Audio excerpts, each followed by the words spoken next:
Laws of motion discuss कर रहे थे। सब एक बार पढ़े नहीं, देखे नहीं देखे? हाँ?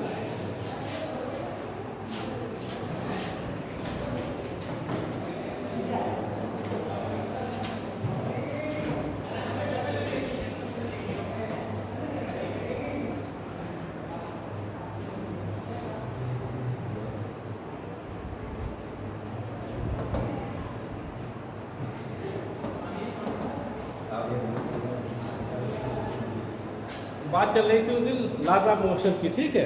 तो वो तो बात पूरी हो गई थी, इनर्शिया इनर्शिया की बात करना नहीं, सबको पता है, ठीक है।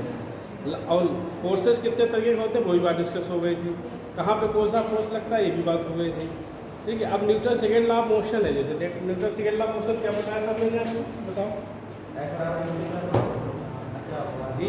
Newton second law of motion इसमें आ रहा है, थोड़ा दूर रखना चाहिए, यहाँ पास करते हैं। सही है इसकी जी। Newton second law of motion क्या होता है बताओ जल्दी से। Newton second law of motion क्या हुआ था पहले जी?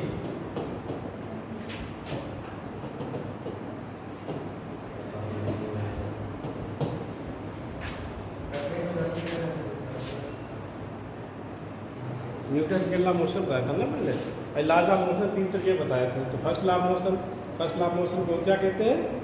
Newton first law of motion, Galileo law या लॉ ऑफ इनर्शिया, ये सारी बातें उस दिन हो गई थी। उसके बाद Newton second law of motion बताया था। क्या था Newton second law of motion? देखिए बहुत कुछ मुश्किल नहीं आने वाला यूपीएससी में, बहुत कंसेप्चुअल टाइप क्वेश्चन आएंगे, बहुत हल्के फुल्के, ना तो वहाँ मैथमेटिक्स आएगी ना ही डेरिवेशन आएंगे। उसी हिसाब से मुझे ज़्यादा से ज़्यादा जितना भी ज़्यादा कवर कर लें 8 लेक्चर में उतना हो जाए। तो होता कि एक लेक्चर होता है, अगले लेक्चर में कोई ना कोई समस्या हो जाती है। पिछले लेक्चर में क्या था शायद एसडीएम साहब आ गए थे। अब कल का मेरा भी पता नहीं, अगर आगे टाइम तो होगा, नहीं तो नहीं होगा ना। इतने आते थे, मेन एडिशनल कैपेसिटी देखो, गेट पे देखो। और उसके बाद समस्या ये है कि प्रैक्टिकल भी इस टाइम चल रहे हैं। तो हमारा कल प्रैक्टिकल एसएस कॉलेज लगा है और फिर यहाँ मीटिंग भी है कॉलेज में मैनेजिंग कमेटी की, तो उसमें भी रहना। एक आदमी कहाँ तक काम कर सकता है, ये नहीं समझते हैं। तो Newton second law of motion ही बताया था मैंने कि rate of change of linear momentum is equal to the applied force, कि संवेग परिवर्तन की दर लगाए गए बल के बराबर होती है। लिखाया भी था मैंने, आपको देखा होगा, लिखा नहीं लिखा आज, लेकिन दिख नहीं। तो सेकेंड लॉ ये बताया था। तीसरा लॉ और पहला लॉ क्या बताया था मैंने, क्या होता है जरा बताओ खड़े होके। Uniform motion until unless applied an external force. अगर कोई बॉडी है, अगर वो रेस्ट में है तो रेस्ट में रहेगी। अगर यूनिफॉर्म मोशन एक समान वेग से गतिमान है तो वो एक समान वेग से क्या होगी, गतिमान रहेगी, जब तक उसके ऊपर कोई बाह्य बल आरोपित ना किया जाए। ये क्या था हमारा पहला नियम था, जिसे हम लॉ ऑफ इनर्शिया भी कहते हैं, या इसे हम गैलीलियो लॉ भी कहते हैं। इसका क्या नाम है? Galileo law, law of inertia and Newton's first law of motion. उसके बाद सेकेंड लॉ बताया था कि rate of change of linear momentum is equal to the applied force, कि संवेग परिवर्तन की दर लगाए गए बल के बराबर होती है, बाह्य बल के बराबर होती है, ठीक है। तो अगर हम मान लें किसी बॉडी का लीनियर मोमेंटम क्या है, p है, ठीक है। अगर लीनियर मोमेंटम क्या है इसका हम मान लें p क्या है, लीनियर मोमेंटम। लीनियर मोमेंटम क्या है, p है।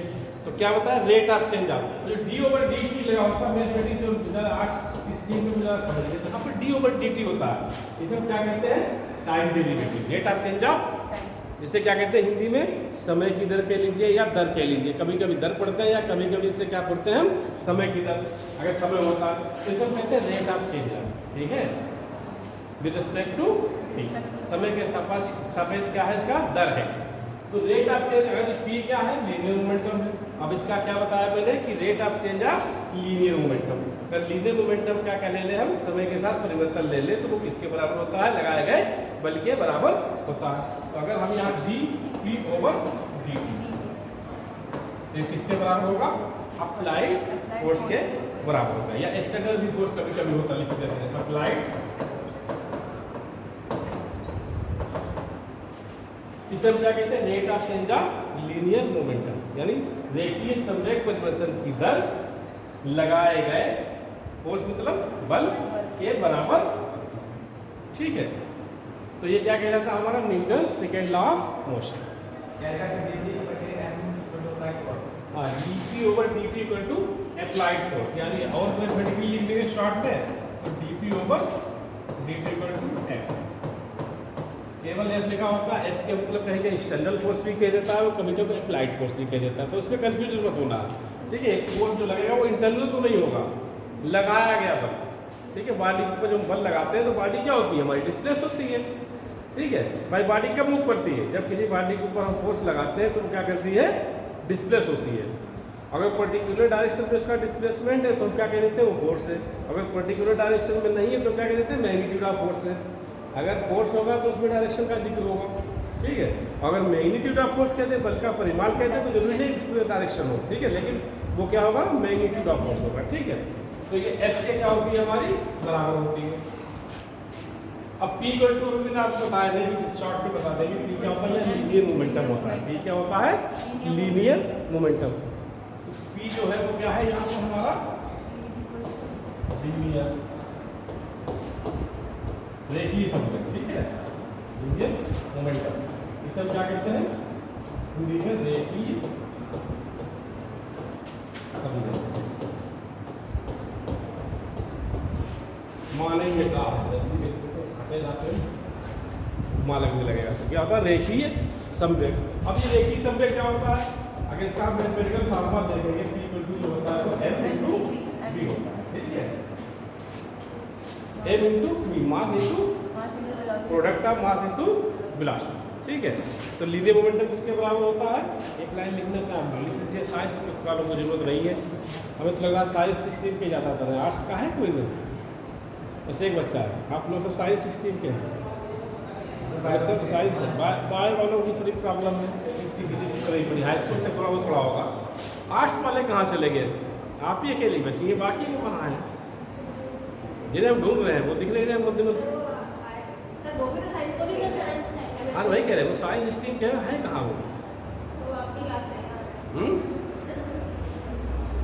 क्यों नहीं आ रहे, वजह है ना, साइंस के आदमी को जरूर आना चाहिए। आर्ट्स वालों थोड़ा थोड़ा कभी कभी ये होता है कि समस्याएं होती है, कभी सुना है नहीं, पता नहीं सर क्या पढ़ा रहे हैं, आज तक तो कभी देखा नहीं ना सुना है। और उन्हें तो उनका तो पढ़ा हुआ है, उन्हें तो जरूर बैठना चाहिए यहाँ पर। तो असल में पहले दिन उनकी हालत ख़राब हो गई, उसी दिन भागना चाह रहे थे किसी तरीके से यहाँ से हमें छुट्टी मिल जाए। जब मैंने उससे छोटी छोटी चीज़ पूछी तो उनके साथ समस्याएँ थी।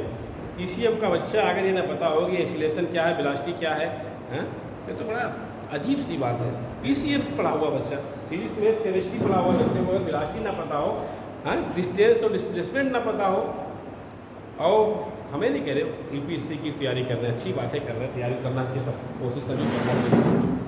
तो यही स्टूडेंट हो, यही की स्टूडेंट हो ना, BSc कर रहा ना, लास्ट ईयर हो गया, लास्ट ईयर हो गया। अब इस साल क्या कर रही हो, तो यही तैयारी कर रही हो, MSc नहीं की लिया, चलिए जी। अब ये बता दें, इसे मिटा दें, और आगे नहीं तो एक साथ हो जाए।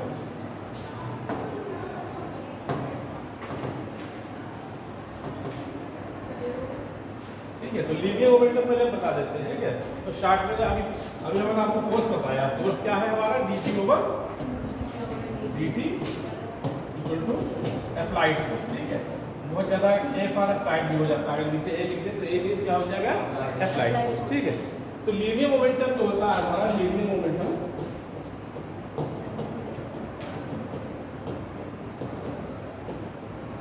इसे हिंदी में कहते हैं रेखीय संवेग। रेखीय संवेग, तो it is the product of mass and velocity. ये जो होता है द्रव्यमान और वस्तु के गुणनफल के वेग के बराबर होता है। अगर लिखना है कि लाइन लिख लीजिए, आर्ट्स वाले लिखना चाहे लिख ले, साइंस वालों में वाले जिन लोगों ने पढ़ा उनके लिए जरूरत नहीं है, तो वो छोटी चीज़ है। तो लिखो, ये है इंग्लिश में लिखना है या हिंदी में लिखना है, हिंदी में। तो लिखो, ये है द्रव्यमान तथा, ये द्रव्यमान तथा वेग के गुणनफल के बराबर होता है। ये द्रव्यमान तथा वेग के गुणनफल के बराबर होता है। ये कैसी क्वांटिटी होगी? Vector quantity. वेक्टर लगा हुआ अभी तो लिखिए ये एक वेक्टर क्वांटिटी है। जल्दी तेजी से लिखिए क्योंकि ये बहुत छोटी चीज़ें हैं, लेकिन आपके लिए तो नई चीज़ें हैं। समस्या ये है, लिखिए सब पे। और इसकी का रिपीट तो क्या हो जाएगा? ये linear momentum equal to m into m क्या हो जाएगा? ये मास, v क्या हो जाएगा? वेलोसिटी हो जाएगा। तो किसका गुणनफल होता है? ये मास और वेलोसिटी का। एक ही शब्द जो है किसका गुणनफल है? मास और वेलोसिटी का। अगर इसका आप यूनिट लिखेंगे तो यूनिट क्या हो जाएगी? ये बताइए। मास की या तो किलोग्राम होगी या ग्राम होगी, ठीक है।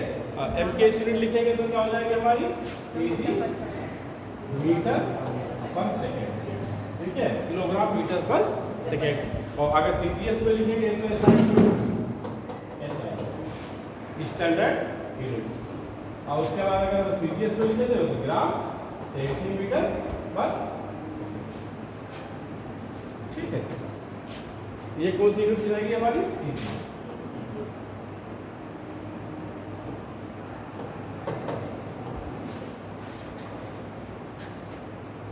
आप बाद में लिख लीजिएगा, लेट हो गए, ठीक है। तो देखिए समझे क्या हो गया? ये हो गया। क्वांटिटी कैसी होती है? ये वेक्टर क्वांटिटी होती है, ठीक है। कैसी क्वांटिटी है? क्योंकि वेलोसिटी यहाँ वेक्टर होती है तो इसलिए मोमेंटम क्या हो जाएगा? वेक्टर क्वांटिटी हो जाएगी। मास स्केलर है तो स्केलर इनटू वेक्टर क्या होता है? हमेशा वेक्टर होता है। वेक्टर इनटू वेक्टर क्या होता है? Vector dot vector, vector dot vector, dot product of two vector is a dot product of two vectors is a vector और स्केलर। अगर दो वेक्टरों का डॉट प्रोडक्ट लें तो उसका रिजल्टेंट स्केलर होगा या वेक्टर होगा? या इतनी जल्दी मत बोलो, मेहनत कर रहे हैं तुम्हारे साथ हम, ऐसा नहीं चाह गए। देखिए dot product of two vectors always be a scalar and cross product of two vector is a vector. अगर क्रॉस प्रोडक्ट दो वेक्टरों का लेगा तो रिजल्टेंट क्या आएगा? हमारा वेक्टर आएगा। बस यही थोड़ा सा फर्क है, ठीक है। अब ये मोमेंटम बात क्लियर हो गई। तो मोमेंटम क्या होता है? It is a product of mass and velocity of a body is known as linear momentum. अब हम बात कर रहे थे फोर्स की। तो लीनियर मोमेंटम या F इक्वल टू हम यहाँ क्या लिख सकते हैं? dp ओवर dt, ये लिखेंगे। अब p इक्वल टू बता, अब ये आपके सामने लिखा हुआ p इक्वल टू क्या होता है? mv होता है। तो अगर हम d ओवर dt और यहाँ mv लिख दें इसकी जगह, तो मास तो स्केलर क्वांटिटी है, ठीक है, उस पर तो कोई फर्क पड़ना नहीं, उससे आउटसाइड आप डेरिवेटिव ले लेंगे, ठीक है। तो r करके हम इससे क्या ले सकते हैं? m dv over dt। Rate of change of velocity क्या बताया था मैंने? वेग परिवर्तन की दर किसके बराबर होती है?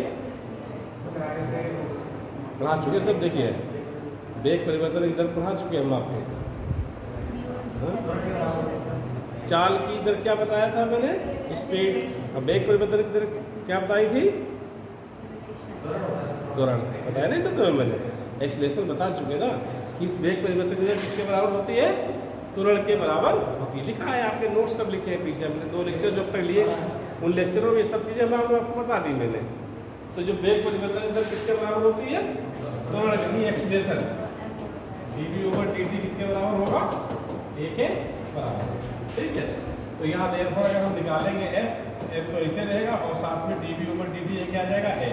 तो ये हमारा क्या कहलाता है? Fundamental formula of force. ये फोर्स का जो फंडामेंटल फार्मूला होता है यही होता है F इक्वल टू ma, ठीक है। तो इसे ध्यान रखिएगा। जब फोर्स आपके बहुत ज़्यादा क्या पूछा जा सकता है? खाली फार्मूले पूछा जा सकता है यूपीएससी में। यहाँ बहुत डीप में नहीं जाएगा। प्रीलिम में अगर पूछे भी जाते हैं तो कंसेप्चुअल क्वेश्चन आते हैं, जो मैंने देखा है, जो हमारे पास नोट्स हैं उसमें ही देखा कि बहुत छोटी छोटी चीज़ें पूछी जाती हैं।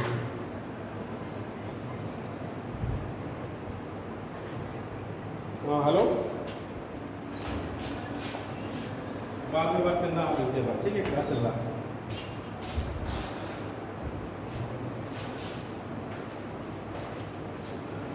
ठीक है। तो अब ये फोर्सेस यहाँ फिनिश हो गए। लीनियर मोमेंटम बात थी वो हो गई, ठीक है।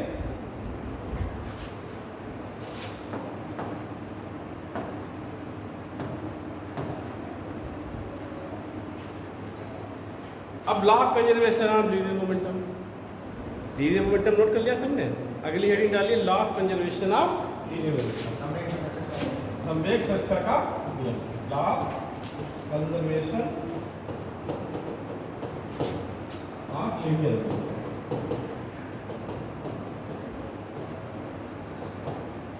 ठीक है, हिंदी में हम क्या कहते हैं? रेखीय, बढ़ा लेना पड़ा आगे, रेखीय संवेग संरक्षण का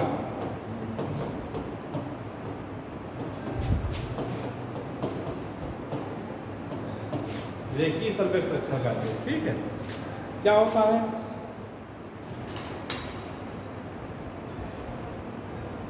देखिए बहुत क्या इसमें आ सकता है। सबसे पहले तो इसका होता है स्टेटमेंट, उसका प्रूफ। तो स्टेटमेंट और प्रूफ बहुत ज़्यादा इसका बड़ा नहीं है, 2 लाइन का है। बस फर्क यह है कि कभी कभी यहाँ पर क्या लिखा है, law of conservation of linear momentum of body या ऑब्जेक्ट। कभी कभी सिस्टम की बात कर देता है, वो सिस्टम ऑफ पार्ट के लिए भी कह देता है और किसी बॉडी के लिए भी कह देता है। तो थोड़ा सा वो फर्क हो जाता है सिस्टम ऑफ पार्टिकल्स और किसी एक बॉडी के लिए। तो पहले हम बात किसी कर लेते हैं, किसी एक बॉडी के लिए कर लेते हैं। ठीक है, कि law of conservation of linear momentum of किसी वस्तु का ये संवेग संरक्षण का। तो सबसे पहले इसका क्या लिखा जाता है? स्टेटमेंट।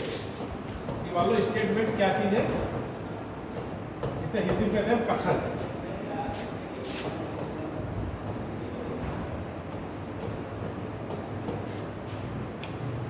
अगर ये पता है फिर आपकी कोई प्रॉब्लम नहीं, आप में सिर्फ यहीं तक आ सकता है, क्योंकि यूपीएससी में बहुत ज़्यादा डीप में नहीं जाना है।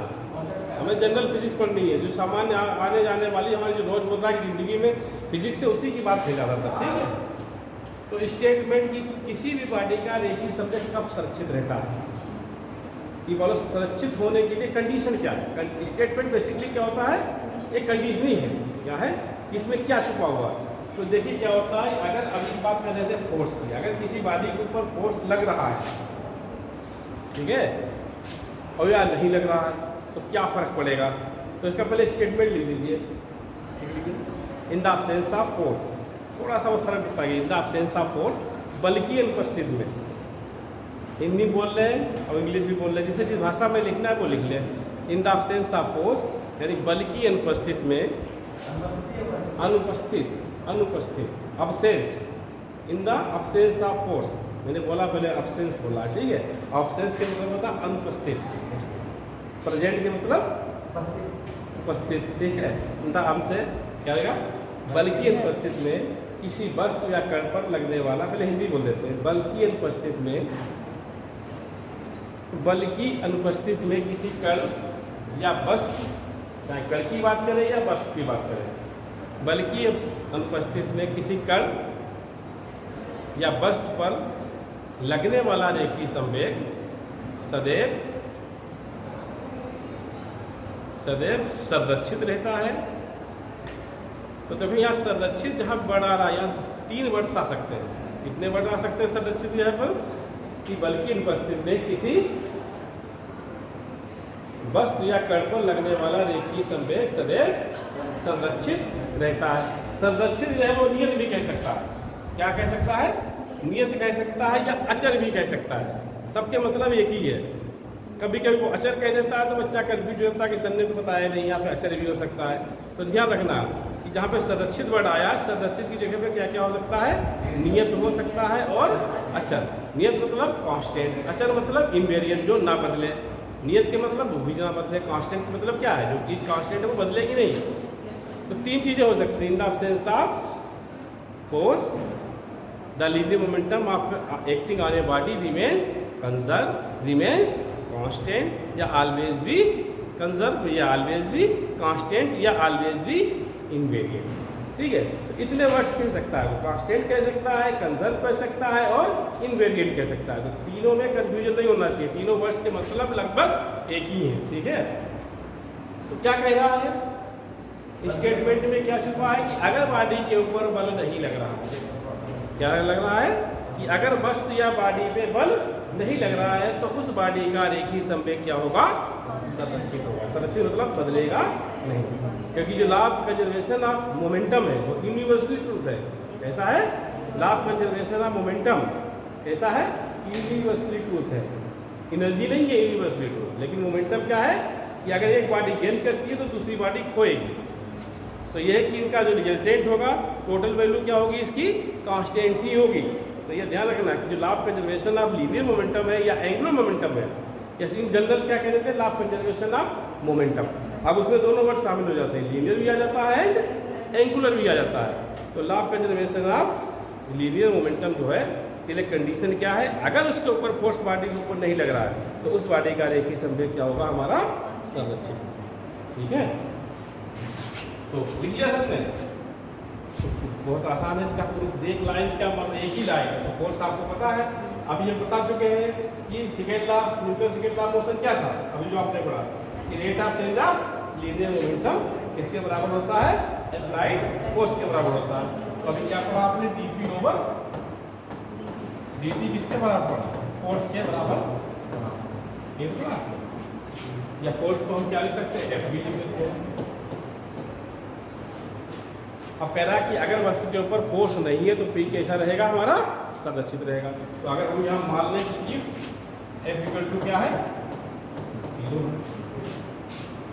एब्सेंस के मतलब 0, अगर कोई चीज़ नहीं लग रही है, नथिंग के मतलब क्या होता है।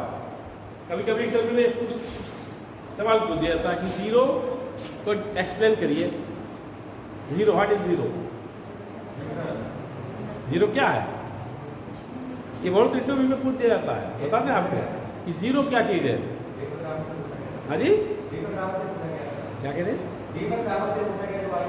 हाँ भाई कह रहे ना कि 0 क्या है, 0 का मतलब क्या है, व्हाट इज 0? हाँ जी,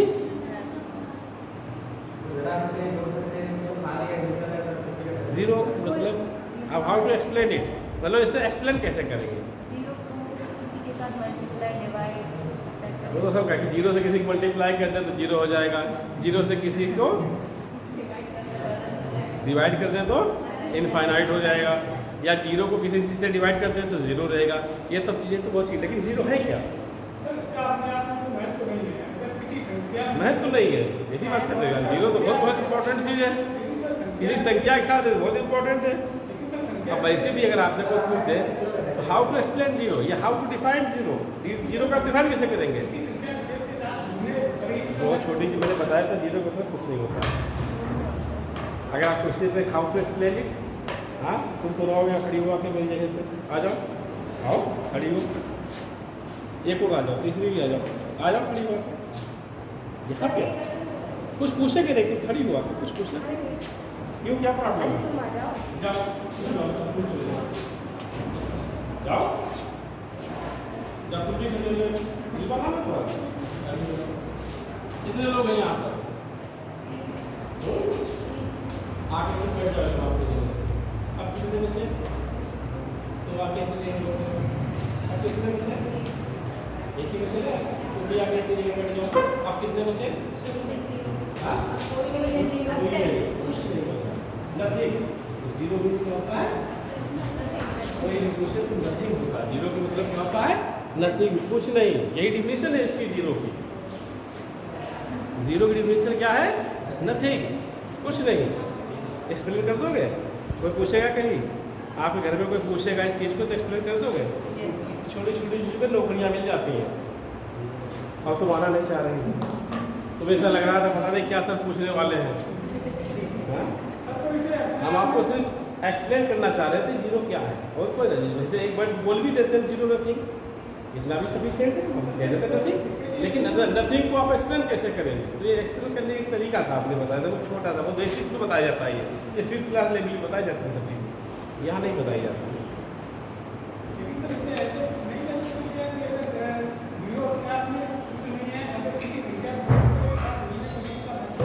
वो बात क्या लगे, लेकिन मसला है कि आप how to explain, how to define, मतलब आप परिभाषित कैसे करेंगे 0 को, ये परिभाषा थी 0 की। बाकी ये तो सभी जानते हैं कि 0 से किसी चीज़ को मल्टीप्लाई कर देंगे तो क्या रिजल्ट है, रिजल्ट क्या आएगा 0। अगर 0 को किसी से ऐड कर दोगे या सब्ट्रैक्ट कर दोगे तो क्या फर्क पड़ेगा, कुछ नहीं, जो है वैसे ही रहेगा। बात वही करें ना, लेकिन बात है कि आप डिफाइन कैसे करेंगे, डिफिनीशन क्या होगी, ये तो इसकी प्रॉपर्टीज होगी। जो आप बात करते हैं वो क्या है, विशेषता है 0 की, क्या है जैसे आपसे मैंने पूछा व्हाट इज योर नेम, तो ये थोड़ी कहोगे सर मेरा एक मुंह एक कान एक नाक है, सब फर्स्ट ऑफ ऑल क्या बताएंगे मेरा नाम ये है सर। उसके बाद हम क्या करते हैं वो मेरा काम हो गया, या उसके बाद मेरे अंदर क्या क्या खूबियाँ हैं वो क्या है मेरी प्रॉपर्टीज़ है। तो हमेशा देखिए पढ़ाई की कोई भी चीज़ आप पढ़िए, पहला स्टेप आपका क्या होना चाहिए कि है क्या, हाउ टू कैसे है। दूसरी चीज़ पे क्या ध्यान देना है, दो भी पूरी दुनिया की कोई चीज़ पढ़िए जाके कि क्या है वो और कैसे है, और फिर क्यों है, और फिर इसके क्या फ़ायदे हैं, और क्या इसके क्या मेरिट्स है क्या डीमेरिट्स है। बात कंप्लीट हो जाएगी वहाँ तक आके। ये तरीका है पढ़ने का, हम बता रहे हैं। वैसे पढ़ते सभी हैं, लेकिन सिस्टमेटिक में पढ़ना और एक नॉन सिस्टमेटिक में दोनों बहुत फ़र्क है। आप सिस्टमेटिक वे में पढ़ेंगे तो मज़ा आएगा पढ़ने में, नॉन सिस्टमेटिक वे में पढ़ेंगे तो मज़ा नहीं आएगा। पढ़ तो रहे सब लोग भाई, पढ़ तो सभी लोग रहे हैं, लेकिन मसला क्या है कि एक बच्चा, हम तो काफ़ी चेक करते हैं, और लगभग सब बच्चों को एक ही जैसा पढ़ाया जाता है क्लास के अंदर। एक बच्चा गॉट 80% मार्क, दूसरा 75%, तीसरा 60%, फोर्थ 40%। और बात जब जल्दी की सर हम लिख के तो वैसे ही आए थे जैसा आपने पढ़ाया, और नंबर मेरे कम आए। तरीका होता है लिखने का, हर एक चीज़ का तरीका है। आप सिस्टमेटिक वे में लिखेंगे आपका कोई मार्क्स नहीं काटेगा। अब पता चला पहले लिखना क्या है मुझे स्टेटमेंट, तो स्टेटमेंट ना लिख के पहले मैथमेटिकल फार्मूला लिखे हुए हैं, फर्क पड़ता है ना चीज़ों का, ये सब चीज़ें हैं। तो ये बात क्लियर हो गई। तो अगर फोर्स क्या है यहाँ पर 0 है, तो जब फोर्स 0 होगा तो dp/dt को क्या आ जाएगा, dp/dt क्या आ जाएगा हमारा 0। अब देखिए जो डेरिवेटिव वर्ड मैंने लगाया है ये आर्ट्स वाले स्टूडेंट या बायो ग्रुप वाले स्टूडेंट को नहीं पता होगा कि dp/dt क्या है। ये रेट मैंने बता तो दिया इन जनरल, लेकिन इन्हें इसकी गहराई नहीं पता है कि क्या होता है dp/dt। ठीक है, तो देखिए ध्यान रखिएगा, बस आपको हम हिंट दे देते हैं, बहुत ज़्यादा नहीं पढ़ा सकते यहाँ पे मैथमेटिक्स कि अगर c कोई क्या है कांस्टेंट, क्या है c कोई क्या है कांस्टेंट है, अगर इसका हम डेरिवेटिव लेते हैं dc/dt लेंगे तो इसकी वैल्यू क्या आ जाएगी 0 हो जाएगी। बेसिकली इसकी हम मैथमेटिक्स हमारा भाषा में, अगर मैथमेटिक्स के पीरियड होते नहीं आपकी क्लास में, मैथमेटिक्स है नहीं यूपीएससी में, हाँ ये थोड़ी एलिमेंट्री मैथमेटिक्स तो होगी आपके यहाँ है ना, क्लासेस में नहीं होगा उसके। रीजनिंग अलग की चीज़ है, एलिमेंट्री मैथमेटिक्स अलग की चीज़ है। नहीं हुआ, जिनामुल सर ने नहीं कुछ पढ़ाया था यूपीएससी में। एक जिनामुल सर आते थे मैथमेटिक्स छोटे से पढ़ाते थे पहले, उन्हें एलिमेंट्री चीज़ें बताई होगी, ये सब नहीं बताई। अच्छा इसलिए नहीं बताई, हम जहाँ यहाँ जितना जरूरत है उतना हम बताते रहे, बाकी आप बात की बात। अभी देखिए डिफरेंशिएशन और इंटीग्रेशन चीज़ होती है मैथमेटिक्स में, अवकलन और समाकलन होता है। तो अवकलन, ये बात अवकलन लिख चल रही है, dp/dt अंदर कहते हैं मैथमेटिक्स में। अगर यहाँ पर हम कोई एक्स ले लेते हैं, कोई स्पेस कोऑर्डिनेट ले लेते हैं, एक्स वाई जेड एकदम ले लेते हैं, तो वहाँ पर जी हाँ अवकलन समाकलन, तो ये अवकलन समाकलन का ही थोड़ा सा खेल है यहाँ पर। ठीक है, तो अगर कोई कांस्टेंट c है, अगर उसका हम चाहे t के रिस्पेक्ट में अपलन कर दें या कोई दूसरी क्वांटिटी ले लें, स्पेस कोऑर्डिनेट ले लें, x ले लें, y z ले लें, ठीक है, तो अगर हम किसी कांस्टेंट का डिफरेंशिएशन करते हैं तो उसकी वैल्यू हमेशा क्या आती है 0 आती है। क्या आती है 0 आती है। तो यहाँ अगर हम dc/dt ले लेंगे तो इसकी वैल्यू क्या आएगी, c कोई कांस्टेंट है, अगर इसका हम डिफरेंशिएशन कर दें, ठीक है, अगर यहाँ हम टाइम रेट ऑफ चेंज का डेरिवेटिव ले लेंगे तो क्या जाता है 0 हो जाता है। तो यहाँ पर सब समझ लीजिए, बाकी में आगे नहीं जाना, मतलब अपन मैथमेटिक्स का क्लास शुरू हो जाएगा। तो dp/dt इक्वल टू 0 है, तो दैट मींस p क्या होगा कांस्टेंट। तो अगर कांस्टेंट का हम डेरिवेटिव टाइम डेरिवेटिव ले रहे हैं तो क्या आ रहा है 0 आ रहा है, ठीक है, इसका कांस्टेंट का। तो दैट मींस p क्या होगा यहाँ पर कांस्टेंट होगा, तभी तो 0 आ रहा है भाई। p अगर dp/dt 0 आ रहा तो इसका मतलब p क्या होगा यहाँ पर कांस्टेंट होगा। तो मैथमेटिक्स है तुम्हारे पास सर थोड़ा रिवाइज हो रहा है। अरे तो बहुत छोटी चीज़ें हैं यार। तो देयरफॉर यहाँ p इक्वल टू क्या हो जाएगा कांस्टेंट, भाई p क्या हो जाएगा कांस्टेंट हो जाएगा। तो मतलब क्या निकला कि अगर बॉडी के ऊपर फोर्स नहीं लग रहा है तो उसका रेखीय संवेग क्या होगा हमारा कांस्टेंट होगा। तो अभी मैंने 3 वर्ड्स बताए थे कि किसी बॉडी को कंजर्व होने के लिए, कंजर्व कह लीजिए या नियत कह लीजिए या अचल कह लीजिए, तीनों वर्ड्स का एक ही मतलब होता है। ठीक है, तो कब अचल रहेगा रेखीय संवेग हमारा, जब बॉडी के ऊपर फोर्स क्या हो 0, लग रहा फोर्स है वो क्या हो जीरो। इतनी बात आपको याद रखना है कि किसी भी बॉडी का रेखीय संवेग कब संरक्षित रहता है, जब बॉडी के ऊपर लगने वाला बल क्या हो, जीरो। क्लियर। और बहुत कुछ तो नहीं बताना है इसमें, इतना मत ध्यान रखिएगा, इतना सफिशियंट है। अब अगर यही पे पार्टिकल के बजाय क्या कह जाता है, कोई सिस्टम कह देता है निकाय। अभी मैंने बात किसी करी थी पार्टिकल या ऑब्जेक्ट की, अगर वो कहता है सिस्टम ऑफ पार्टिकल्स है। देखिए अभी एक वस्तु की बात चल रही थी, अब किसी बात चल रही है पूरे सिस्टम की।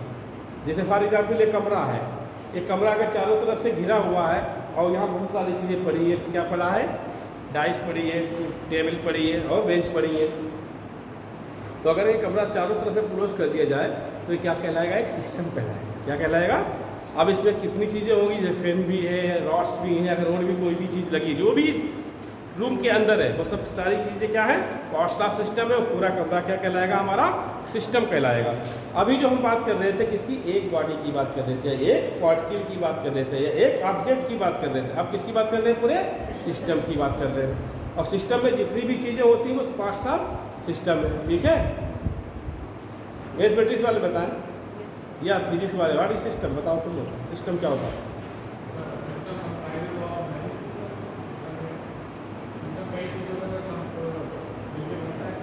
नहीं वो तो अगर कोई डिफाइन करें, हम अगर एक वर्ड्स में यार एक लाइन में बताना चाहें बच्चे को तो हम क्या बताएं सिस्टम को, वो तो मैंने एक्सप्लेन कर दिया।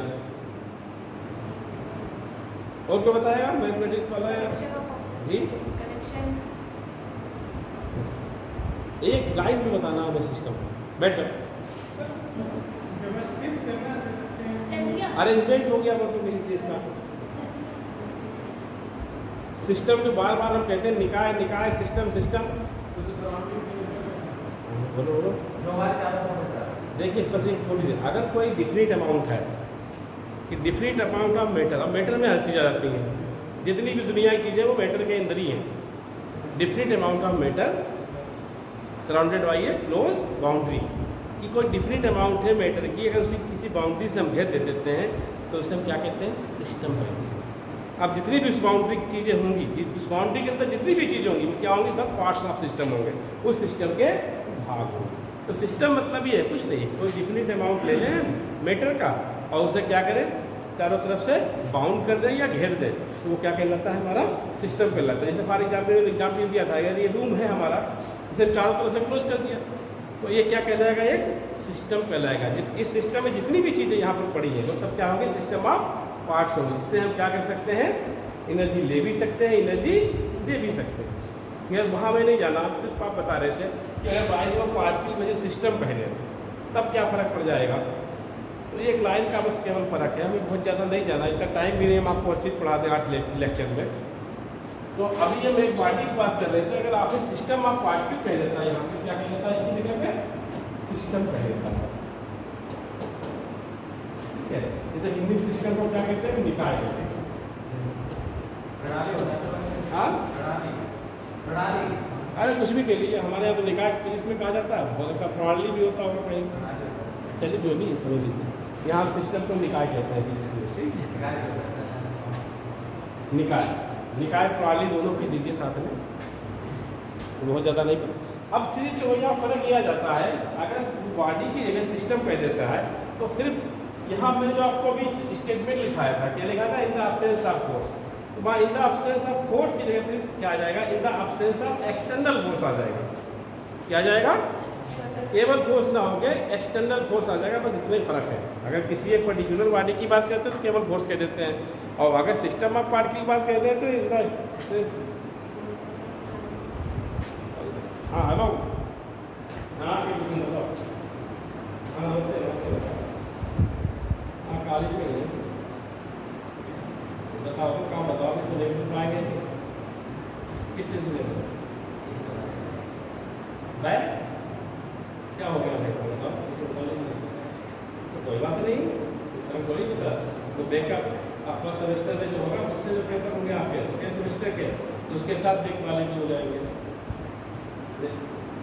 उसका रेट आएगा तो बढ़ा जाएगा, इसका नेशनल फॉर्म जो करोगे जब अभी कुछ नहीं, अभी तो प्रमोट हो जाएगा फिर क्लास 2 सेकेंड सेमेस्टर के, अभी तो प्रॉब्लम है किसी की तीनों बैक लगे हुए हैं उसका भी वो भी प्रमोट हो जाएगा सेकेंड सेमेस्टर में। ठीक है, बाद में उसके ऐसा होगा ना जब एग्जाम आपके सेकेंड सेमेस्टर में होंगे उसी के साथ फर्स्ट सेमेस्टर जिसका ब्रेक होगा उसे फर्स्ट सेमेस्टर के साथ क्लियर करना पड़ेगा। ठीक है,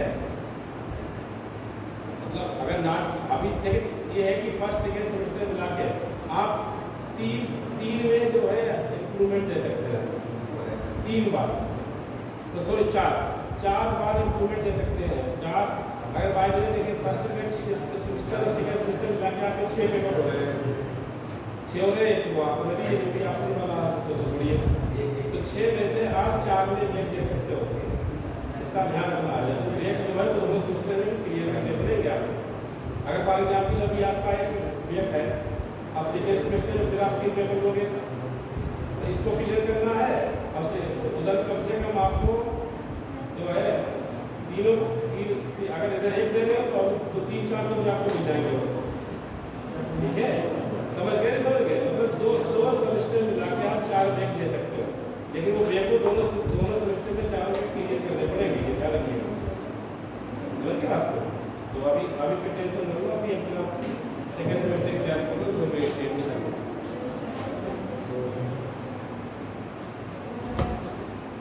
अब एडमिशन कमेटी में ये भी सब बताना पड़ता है क्या है। इस बार तो अभी है सेमेस्टर की बात कर रहे हैं आप, सेकेंड सेमेस्टर मल्टीपल चॉइस होगा।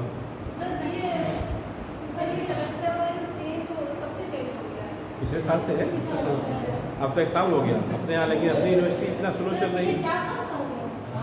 BA नहीं तो अभी भी 3 ही साल का है, 6 सेमेस्टर है। किसने कहा? नहीं बेटा कुछ नहीं, खाली अब सेमेस्टर हो गया है। पहले ईयरली होता था, अर्ली एग्जाम होता था, अब सेमेस्टर वाइज होगा। 1 साल में 2 सेमेस्टर होना है। अब हो गया। अब तक जब शुरू जब कोई व्यवस्था लागू होती है तो शुरू में समस्याएं पैदा होती हैं। अब शुरू में पहले एक बार जब चल जाएगा, एक बार जब फ्लो में आ जाएंगी ना चीज़ें, तो फिर वैसे हो जाएगा सही। देखिए उसकी बात मत करिए वरना हमारा टाइम चला जाएगा। वो बातें आप अलग से कर सकते हैं जी। हमेशा पहले भी 3 साल का था, आज भी 3 साल का, 4 साल का नहीं हुआ है। 6 सेमेस्टर है, आप वो 6 सेमेस्टर पूरे करने हैं। अब वो यूनिवर्सिटी है कि वो 3 साल में पूरे करवा देती है या 4 साल में पूरे करवा देती है, 5 साल में करा देती है। 6 सेमेस्टर आपको देने हैं।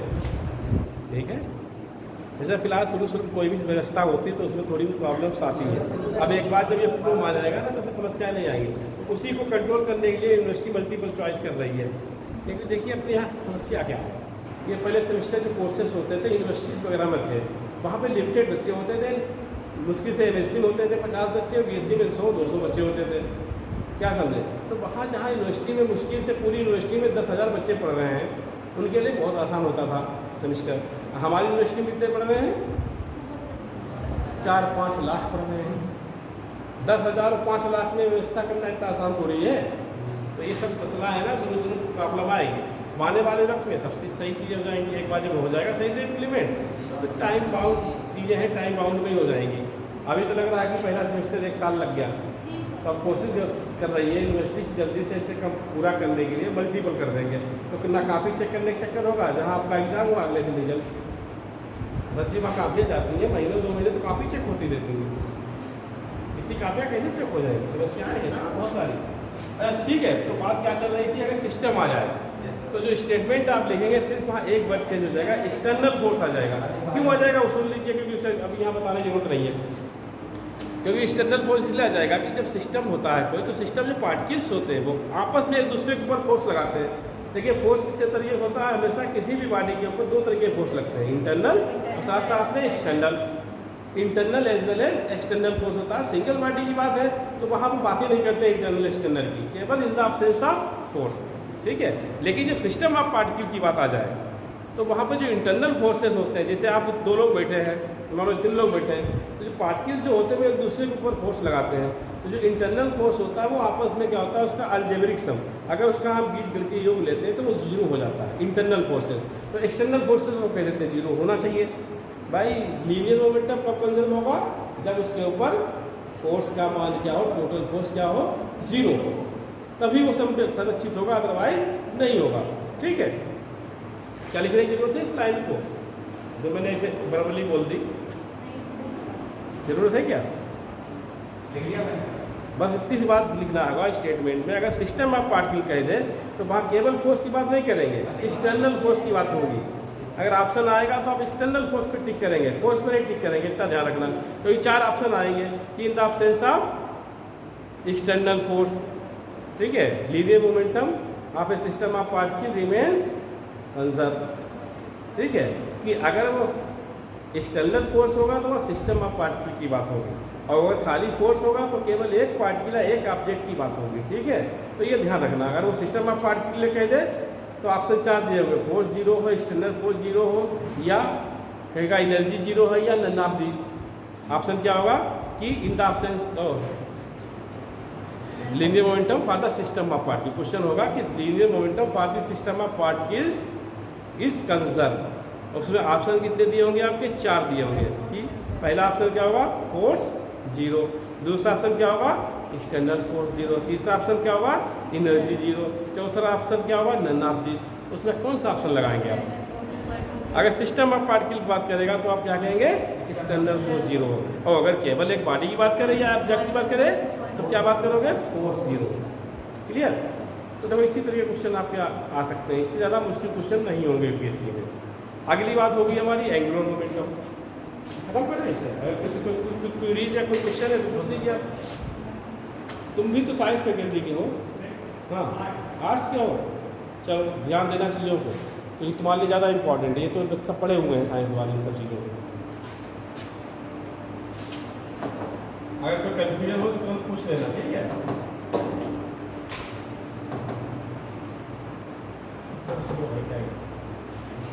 अब बात होगी एंगुलर मोमेंटम की, ठीक है। लीनियर मोमेंटम आपका खत्म हो गया, और जो भी क्वेश्चन छोटे मोटे मिले उन्हें लगा लेना। अगर इंटरेस्टेड हो, इतना न्यूमेरिकल्स कभी आते हैं, ज़्यादातर कंसेप्चुअल क्वेश्चन ही पूछे जाएंगे आपके जी।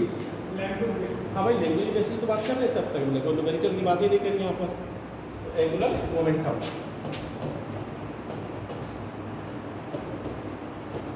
वो भी ये बहुत छोटी छोटी चीज़ें देखिए, इतनी भी हमने आपके कोर्स में देखी, बहुत छोटी छोटी, खाली डिफिनेशन, बस खाली एक ही डिस्प्लेसमेंट क्या है, डिस्टेंस क्या है, उसके बाद फोर्स क्या है, लीनियर मोमेंटम क्या है, एंगुलर मोमेंटम क्या है, और उसके बाद चले जाएंगे कि ग्रेविटेशन क्या है। तो ग्रेविटेशन की बात हम पहले कर ही चुके आप लोगों को सब, और जो बातें कर चुके वो दोबारा नहीं करेंगे। आप लोग को इंटरेस्टेड हो अलग से पूछने के तो आप पूछ लीजिएगा, ठीक है, क्योंकि 8 लेक्चर में हम कितना बता देंगे आपको, केवल 8 लेक्चर मिले हैं। वैसे भी लेक्चर 1 घंटे का है, लेकिन वो आपके लिए 8 घंटा बढ़ा दिया गया कि आप ले लतीफ़ आ जाते हैं। इससे साथ पिछले साल 1 ही घंटे का था। एंगुलर मोमेंटम थोड़ी समझे।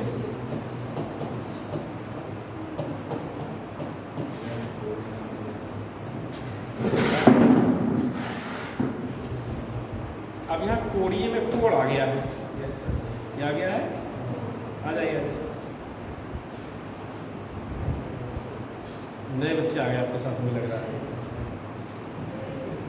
न्यूली रजिस्ट्रेशन है, न्यू रजिस्ट्रेशन, हाँ। अच्छा, पहली बार रजिस्ट्रेशन हुआ आपका? यूपीएससी या नीट? अच्छा, आप इससे पहले रजिस्ट्रेशन था आपका? नहीं आपका, हमारे क्लास बहुत कम है, सिर्फ 8 क्लास है, 8 क्लास मुझे लेना है, और जिसमें से तीसरा है आज, तीसरा 5 होगा। 5 देखो 5 हफ्ते हो पाएंगे, हफ्ते होते 2 सेक्शन लग पाने पर प्रॉब्लम्स आ जाती है। अब कल मेरा एसएस में प्रैक्टिकल है, अगर हम आगे टाइम से हाँ जी नहीं निपटा देंगे, कोशिश करके देखिए। अब ये है क्या करेंगे, वो भी काम करना है ना, रिजल्ट नहीं आउट होगा। यूनिवर्सिटी की तरफ से बड़ा सख्त आर्डर है कि इस डेट तक मेडिकल हो जाना चाहिए कंप्लीट। अगर जिस कॉलेज के कंप्लीट नहीं हो तो उसका रिजल्ट नहीं आएगा, तो वो भी कराना बहुत ज़रूरी है। ये तो चलते ही रहेगा, यूपीएससी के एग्जाम, यूपीएससी की कोशिश चलती रहेगी सालों का, वो तो 2 दिन के बचे हैं, 3 दिन और कर रहा है। तो बेटा यहाँ थोड़ा हम फिजिक्स का क्लास ले रहे हैं, ठीक है। अब आप किस बैकग्राउंड से हैं, पीसीबी, पीसीएम या आर्ट्स? आर्ट्स बैकग्राउंड के आपके लिए बहुत ज़रूरी थे। आप पीसीएम की तो आपके लिए समस्या नहीं है, लेकिन जो आर्ट्स वाले हैं उनके लिए बहुत ज़रूरी थे क्लासेस, क्योंकि पीसीएम अगर है तो इतनी तो फिजिक्स उतनी पढ़ी है जितनी आती है यूपीएससी में। क्योंकि क्या आता है, आप आई हैं तो सुन लीजिए भाई, तो छोटी चीज़ें होती हैं, जैसे मोशन एंड इट्स डिस्क्रिप्शन। कि पहला चैप्टर क्या था आपका? मोशन और उसका डिस्क्रिप्शन। उसमें क्या आ जाता है? कि डिस्टेंस क्या है, डिस्प्लेसमेंट क्या है, वेलोसिटी क्या है, स्पीड क्या है, एक्सीलरेशन क्या है, ये सब चीज़ें हो गई। उसके बाद लॉज ऑफ मोशन चल रहा है, वो भी लगभग हो गया। अब बात चल रही है यहाँ पर लीनियर मोमेंटम, वो भी हो गया। अब एंगुलर मोमेंटम की बात शुरू हो रही है, ठीक है। इतनी बातें 3 क्लासेस के अंदर हो चुकी हैं। अगर आप लोगों को क्यूरी से कोई क्वेश्चंस वगैरह हो तो आप पूछ सकते हैं, जब भी मर्जी हो आपकी। अगर यहाँ क्लासेस में नहीं, अलग से आप फिजिक्स में तो देखें डिपार्टमेंट आप लोगों ने, फिजिक्स डिपार्टमेंट, कोई किसी समस्या आई तो आप मुझसे फ़ोन नंबर हम आपको दे देंगे, आप फ़ोन पे डाल दीजिए अपनी प्रॉब्लम, तो हम व्हाट्सएप पे उसका जवाब दे देंगे, ठीक है। आप पढ़िए अपने घर पे, अगर कोई समस्या आपको लग रही है तो अपना क्वेश्चन व्हाट्सएप पे डाल दीजिए, उसका जवाब जब मुझे मौका मिलेगा किसी टाइम तो उसका आप जवाब रात जो है उसका आंसर हम डाल देंगे उसके ऊपर, ठीक है। फ़ोन नंबर नोट कर लीजिए, क्योंकि 8 क्लास में जितना पढ़ा सकते उतना हम पढ़ाई देंगे।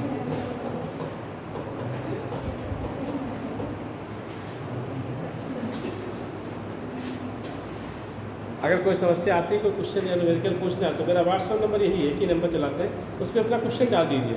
जब भी मेरे पास वक्त होगा तो उसका आप ये जरूरी नहीं कि तुरंत दे दें, जब हम खाली रात में होते हैं तो हम देख लेते हैं व्हाट्सएप में कोई क्वेश्चन तो नहीं है। तो जो बच्चे BSc करे हुए हैं मेरे यहाँ से, उन्हें तो पता है मेरे बारे में, तो पूछते रहते हैं मुझसे। तो देखिए एंगुलर मोमेंटम क्या होता है, अभी मोमेंटम की बात हो रही थी। तो ये मोमेंटम जो है ये यूनिवर्सली क्या है, law of conservation of momentum universally truth है।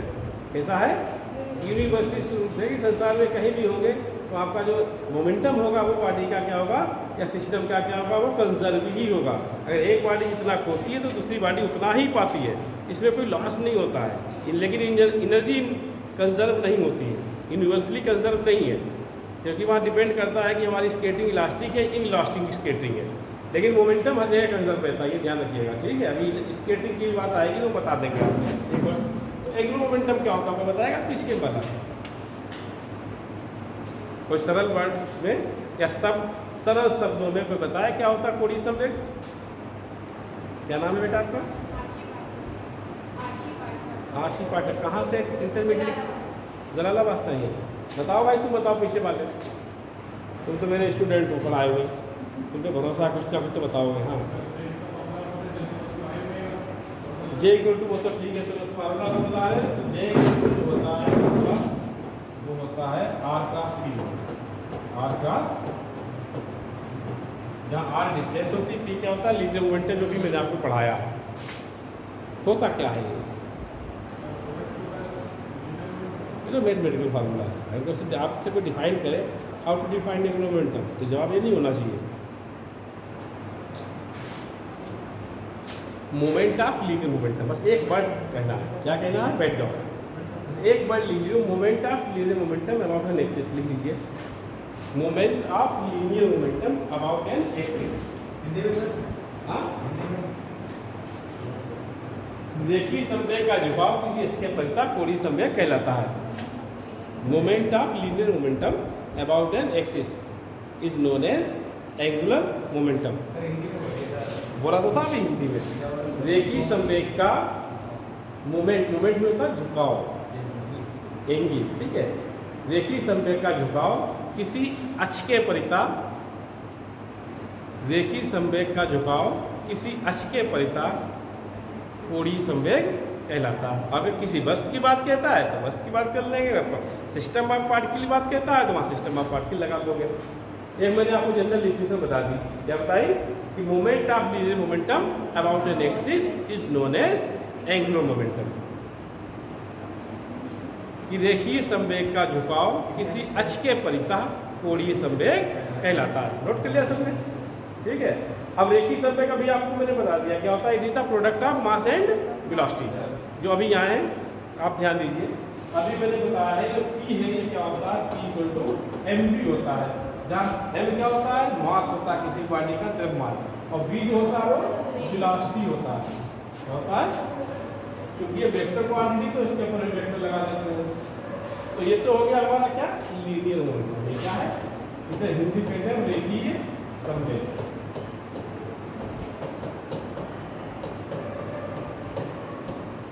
ठीक है,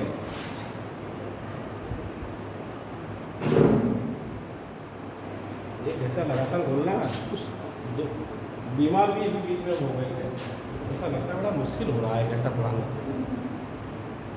क्योंकि हम लोग आदत पड़ी है 45 मिनट या 40 मिनट पढ़ाने की, अब यहाँ पड़ जाता है डबल।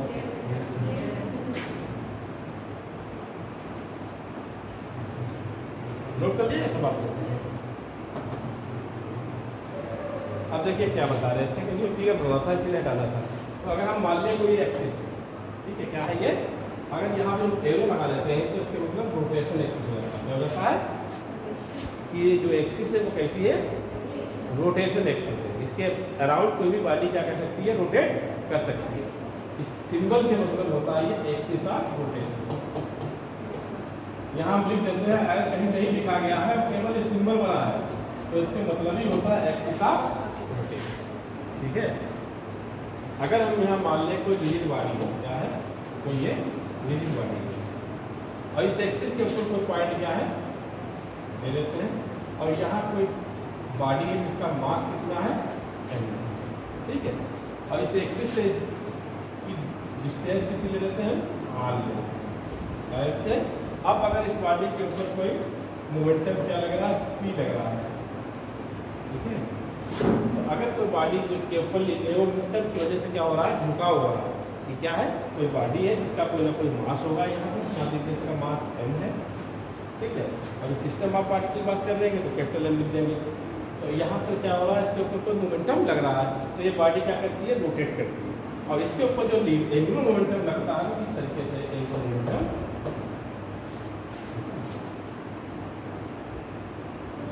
तो यहाँ पर एंगुलर मोमेंटम होता है जिसकी वैल्यू क्या होती है, equal to r cross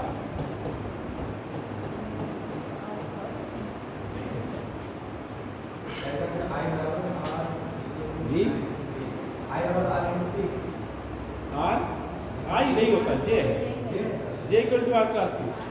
bar बार बोलना है यार, चलो इसको नंबर लग रहा है, आई तो ऐसी होती है यार, ऐसे करोगे तो आई होगी, आधा लिखोगे तो जे होगा यार। अब बड़ा कर देते हैं, तुम तो आई पढ़ने लगे थे जे को, हाँ हम बोल भी रहे तो बोलने को फर्क नहीं पड़ रहा है, लिखे हुआ देखोगे, भाषा नहीं समझ पा रहे बोलने मुझसे, या इको तो नहीं डेवलप हो रहा है कि हमारी भाषा जो है वो आपस में मिक्सअप हो रही है, इको तो नहीं हो रहा, उत्तर तो है, ठीक है। अब देखिए अब क्या होता है कि moment of moment about an axis क्या कहलाता है, हमारा एंगुलर मोमेंटम कहलाता है, जिसकी वैल्यू क्या होती है, J cross J equal to R cross P. आर क्या होती है, डिस्टेंस होती है फ्रॉम एक्सिस ऑफ रोटेशन, ये एक्सिस ऑफ रोटेशन इससे क्या होती है यार, दूरी होती है, और बॉडी को अगर पी लगता है तो आज जे इक्वल टू एक क्या होता है, एंगुलर मोमेंटम डेवलप हो जाता है, जैसे लिखता है जे है, इसी चक्कर में आई हो गया बच्चे, तो क्या है हमारा जे है, ठीक है। तो जे इक्वल टू क्या होता है, आर क्रॉस, ठीक है। अगर इसे बहुत ज़्यादा खोल देते हैं तो ये क्या है, दो प्रोडक्ट है, क्या है, वेक्टर है, आर भी वेक्टर है और पी भी वेक्टर है, और दो वेक्टर का क्रॉस प्रोडक्ट मैंने बताया था फार्मूला, आप तुम बताओ क्या होता है, आर क्रॉस पी क्या लिखे हम यहाँ, अरे ए क्रॉस बी बताया था, तो ए की जगह मान लो आर हो गया और बी की जगह बी हो गया, हाँ हम तो पढ़ा चुके हैं ना यहाँ, इल्मा बताएगी आर क्रॉस पी क्या हो जाएगा, ए क्रॉस बी क्या होता है, अरे अभी तो पढ़ाया था पिछले लेक्चर में, ये नहीं बताया था मैंने, ए क्रॉस बी,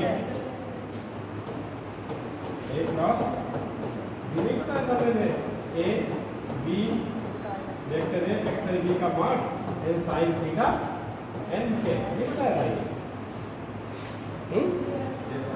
पढ़ो यार, फायदा क्या, इतनी छोटी चीजें बता रही है। अगर एक डॉट बी बताया था, दो वेक्टरों का अगर डॉट प्रोडक्ट बताया तो क्या बताया था मैंने, ए बी कॉस थीटा बताया। अगर वेक्टर ना लगाए तो क्या होता है, मैग्नीट्यूड होता है, अगर वेक्टर है तो उसके ऊपर वेक्टर लगा होगा, अगर क्वांटिटी के ऊपर वेक्टर ना लगे तो दैट मीन्स क्या उसका ये मैग्नीट्यूड है, ठीक है। कभी कभी तो इस तरीके से इसे घेर देते हैं, नहीं घेर देते तो इस तरीके से हो जाता है, ठीक है। तो यहाँ क्या है, दोनों वेक्टर है, आर भी वेक्टर है, पी भी वेक्टर है, तो इसे अगर खोलेंगे तो क्या मिलेगा, r p sine theta n cap, यहाँ एन कैप भी साथ में आता है, ध्यान रखना, एन कैप क्या होता है, यूनिट वेक्टर होता है, अरे ठीक है। तो क्या हो जाएगा, हाँ तो ध्यान रखिएगा इन सब चीज़ों को, ठीक। एन क्या है यहाँ पर, ये यूनिट वेक्टर है, कैसा वेक्टर है, यूनिट वेक्टर। ये क्या करता है, यहाँ पर इसकी वेक्टर की डायरेक्शन को शो करता है। क्या शो करता है? डायरेक्शन। तो मैंने ये बताया था कि dot product of two vector is a scalar. अगर दो वेक्टरों का हम डॉट प्रोडक्ट लेते हैं तो उसका जो परिणामी आता है वो क्या आता है? स्केलर आता है। अगर क्रॉस प्रोडक्ट लेते हैं तो क्या आता है? वेक्टर आता है। तो किससे शो होता है? एन कैप से शो होता है, क्योंकि एन कैप क्या है? ये यूनिट वेक्टर है, इसमें कोई डायरेक्शन होती है इसकी, ठीक है। बस क्या होता है, इसका मैग्नीट्यूड वन होता है। ये सब चीज़ें हम पढ़ा चुके 3 लेक्चर में। कितना कवर कर दिया आपके मैंने, वो कवर इसी तरीके से होता है कि जल्दी से बताया आगे बढ़ गए, वरना 8 लेक्चर में हम क्या पढ़ा देंगे आपको यूपीएससी का? कोई खेल थोड़ी है पढ़ाई भाई। 8 लेक्चर में पढ़ाना है, आपको सिलेबस बहुत ज़्यादा है। फर्स्ट पार्ट भी 11th भी पढ़ाना है और साथ में इंटर का भी पढ़ाना है 8 लेक्चर में। जितना हो सकता है उतना कर लीजिए भाई। हम तो कोशिश कर रहे हैं कि 1.25 घंटा पढ़ाना है आपको। मैं सोच के आते हैं n unit vector, unit vector, ठीक है। एकांक सदिश, जैसे हम क्या कहते हैं? एकांक सदिश। सदिश मतलब ऐसी क्वांटिटी जिसमें क्या हो? मैग्नीट्यूड के साथ साथ डायरेक्शन भी हो। नोट कर लिया सबने? अब देखिए यहाँ पर अगर हम इसका केवल मैग्नीट्यूड ले लें, एंगुलर मोमेंटम का कभी फार्मूला पूछ लेता है। अगर इसका हम मैग्नीट्यूड लेते हैं तो यूनिट वेक्टर का जो मैग्नीट्यूड आता है, क्योंकि इसका मैग्नीट्यूड क्या होता है? 1 होता है। क्या होता है? इसीलिए इसे यूनिट कहते हैं। यूनिट मतलब एकांक, एकांक मतलब जिसका मैग्नीट्यूड क्या हो? 1 हो, ठीक है। तो इसीलिए इसे यूनिट वेक्टर कहा जाता है इनके को। अगर हम यहाँ केवल जे लिख दें या इसका मैग्नीट्यूड लिख दें, अगर हम वेक्टर लगा के 2 डंडे खींचे तब भी मैग्नीट्यूड होता है, ठीक है।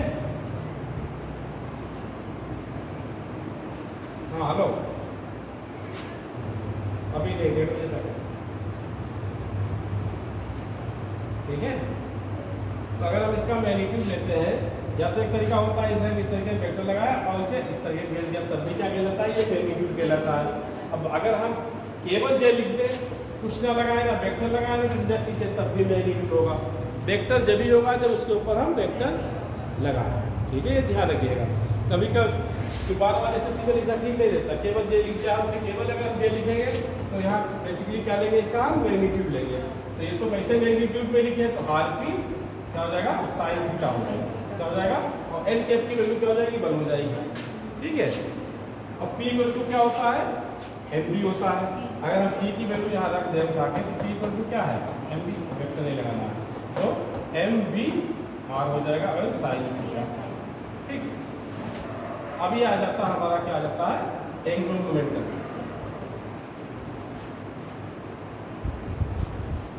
अभी डिपेंड करता है कोण के ऊपर, क्योंकि एंगुलर की मतलब जिसमें एंगल आ जाए, इसीलिए इसका नाम क्या पड़ा? कोणीय पड़ा। जिसमें कोण आ जाए, एंगल आ जाए या कोण आ जाए तो इसलिए कोणीय कहा गया है। संवेग रेखीय में क्या होता है? एक रेखा में हो तो उसे क्या कहते हैं हम? रेखीय संवेग। यहाँ कोण आ गया क्योंकि, तो इसलिए देखिए यहाँ कोण आ गया, क्या आ गया? कोण आ गया। तो जे के साथ अगर क्या आ गया? कोण आ गया, तो ये क्या कहलाता है? हमारा कोणीय संवेग कहलाता है, ठीक है। बस इतना ही फर्क है। जिसमें कोण आ गया वो कोणीय संवेग, जिसमें कोण नहीं है तो वो रेखीय संवेग। अभी डिपेंड करेगा इस कोण के ऊपर कि कोण, ठीक है। ये तो आप पता नहीं, आप लोगों को पढ़ा नहीं पढ़ाते, फिलहाल हमारा काम हम बता देते हैं। अगर यहाँ थीटा की वैल्यू कितने ले लें? हम 0 ले लें। थीटा की वैल्यू कितना ले लें? कोण अगर हम 0 डिग्री ले लें, कितना ले लें? 0 डिग्री। तो साइन 0 की वैल्यू होती है 1। आर्ट्स वालों की तरफ वही देखना पड़ता है या बायोलॉजी वालों की तरफ, तुम लोगों को तो पता ही है शायद, भाई जो पीसी में पढ़ के आ गया उसको फिजिक्स के बारे में इतना तो पता ही है। तो देखिए थीटा जो होता है, बस आप इसका समझ लीजिए कि थीटा क्या है? एंगल है। अगर हम एंगल 0 ले लेंगे तो जो साइन आया है, साइन 0 की वैल्यू क्या होती है? कितनी होती है? साइन 0 की 0 होती है, ठीक है। अगर थीटा हम 0 ले लेंगे तो यहाँ जे की वैल्यू कितनी आ जाएगी? कितनी आ जाएगी? 0। मतलब लीनियर, कोणीय संवेग होगा ही नहीं। जब तक कोण नहीं है तब तक कोणीय संवेग नहीं होगा ही नहीं। अगर एंगल 0 है तो कोणीय संवेग क्या हो जाएगा? हमारा 0 हो जाएगा। ध्यान रखिएगा कि कोणीय संवेग के लिए जरूरी है कि एक चीज से किसी एंगल पे ऑब्जेक्ट होगा तभी कोणीय संवेग होगा। जब कोण डेवलप होगा या कोण होगा तभी कोणीय संवेग होगा। अगर कोण है ही नहीं और अगर हम थीटा इक्वल टू कितना ले लें यहाँ पर 90 डिग्री ले लें,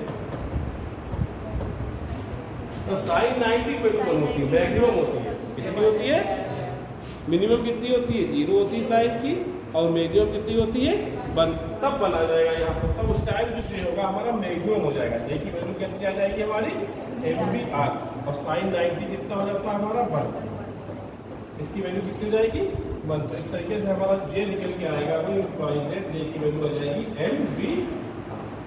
MBR जब होती है मैक्सिमम वैल्यू होती है कोडी संवेग की। कोडी संवेग जब मैक्सिमम होगा तो जे की वैल्यू कितना होगा? MBR। अदरवाइज 2 ही क्वेश्चन होंगे आपके, इससे ज़्यादा नहीं पूछा जा सकता एक क्वेश्चन में। या तो एंगल 0 होगा, या तो एंगल कोडी संवेग मिनिमम या मैक्सिमम। ठीक है जी बेटा। 45 होगा तो फिर उसकी 1/√2 वैल्यू आती है साइन की। फिलहाल इस तरीके पूछा नहीं जाएगा आपके यहाँ, होता तो। हाँ हेलो, बारिश अभी आ रहे हैं, पढ़ा ले बच्चों, पढ़ा रहे हैं, क्लास होता है मेरा। आ रहे हैं, बस 10 मिनट में आ रहे हैं। हाँ बेटा, कुछ समझ में आ रहा है आप लोगों को? आर्ट्स वालों को खास तौर से, साइंस वालों में ज़्यादा मतलब नहीं है। आप लोगों को कुछ थोड़ा बहुत आ रहा समझ में, आप लोग समझ लें। इनसे तो मान के चल रहे इतना भी सबको एक बार पलट लेंगे तब भी इतना सीख जाएंगे इसे। अच्छा ये नोट कर लिया, इसे जरूरत तो नहीं है।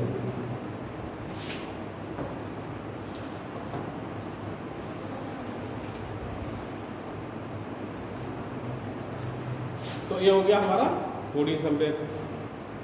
तो कोणीय संवेग कब होगा? जब बॉडी किसी एंगल पे होगी, ठीक है, तब उसमें कोणीय संवेग, रेखीय संवेग तो होगा ही, लेकिन साथ में कोणीय संवेग भी होगा। तो कोणीय संवेग के लिए रेखीय संवेग का होना जरूरी है, क्योंकि उसमें डेफिनेशन में ये क्या है कि कोणीय संवेग का झुकाव, यानी रेखीय संवेग का झुकाव कोणीय संवेग कहलाता है, या रेखीय संवेग का झुकाव किसी अक्ष के परितः कोणीय संवेग कहलाता है, जिससे हम किससे डिपेंड करते हैं? J equal to R cross P। तो वेक्टर लगाता है, जाहिर वेक्टर क्वांटिटी होगी, बहुत ज़्यादा कुछ करना नहीं है आपको इसमें, इतना ही पूछा जाता है कि अगर यूनिट निकालोगे तो यूनिट निकाल लोगे, नहीं निकाल लोगे। अगर इसकी यूनिट पूछ दे तो यूनिट क्या हो जाएगी एंगुलर मोमेंटम की?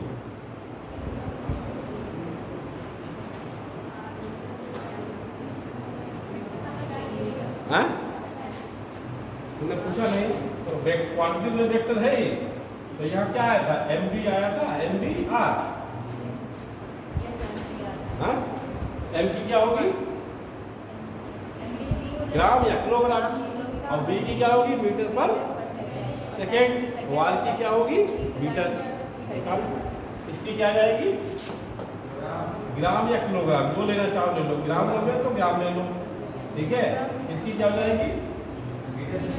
अब मीटर नहीं लोगे तो ग्राम में लोगे, सेंटीमीटर पर सेकेंड। तो क्या लोगे? सेंटीमीटर पर सेकेंड इंटू क्या आ जाएगी साथ में? R की क्या होगी? सेंटीमीटर। सेंटीमीटर होगी R की, R की दूरी है, तो दूरी की क्या होती है? सेंटीमीटर।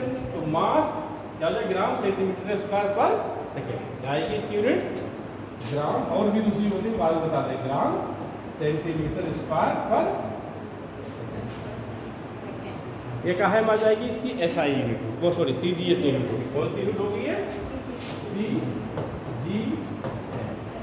ठीक है। CGS के मतलब क्या होता है? सेंटीमीटर, मीटर, ग्राम, S मतलब सेकेंड, ठीक है। तो कहाँ यूनिट लिखी गई है? सेंटीमीटर, ग्राम, तो इसे हम क्या कहते हैं? CGS। अगर इसी को MPS में लिख दोगे इसकी यूनिट, तो MPS में क्या आ जाएगी? किलोग्राम आ जाएगा यहाँ। ग्राम की जगह किलोग्राम, सेंटीमीटर जगह मीटर स्क्वायर लगा है तो स्क्वायर अपॉन सेकेंड में से रहता है, चाहे मीटर हो चाहे किसी हो। तो ये यूनिट क्या कहलाती है हमारी? MKS unit. कौन सी? MKS।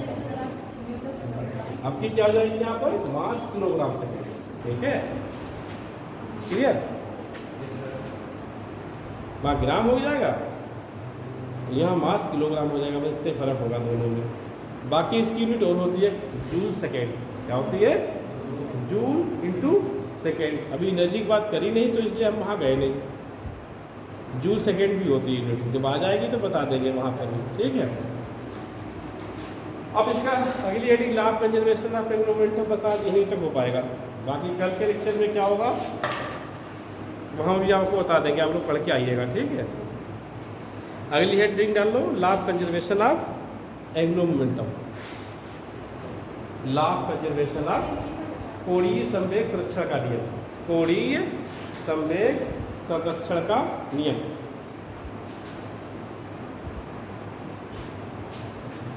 थक गया यार, खड़ा होना मुश्किल हो रहा है। 1 घंटा 20 मिनट पढ़ाना, 1.5 घंटा पढ़ाना आसान नहीं है बच्चे में। 1 घंटा तो सभी से 55 मिनट, इसलिए मैक्सिमम पीरियड जो होता है या तो 45 मिनट का रखा जाता है या फिर 55 मिनट का रखा जाता है। फर्स्ट टाइम कुछ बीमार भी चल रहे थे, किसी टाइम तो हॉस्पिटलाइज थे, जमीन छुट्टी करनी पड़ी थी।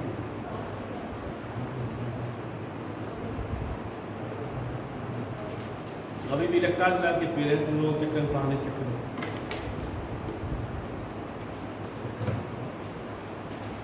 तो देखिए, अब देखिए यहाँ फर्क क्या है।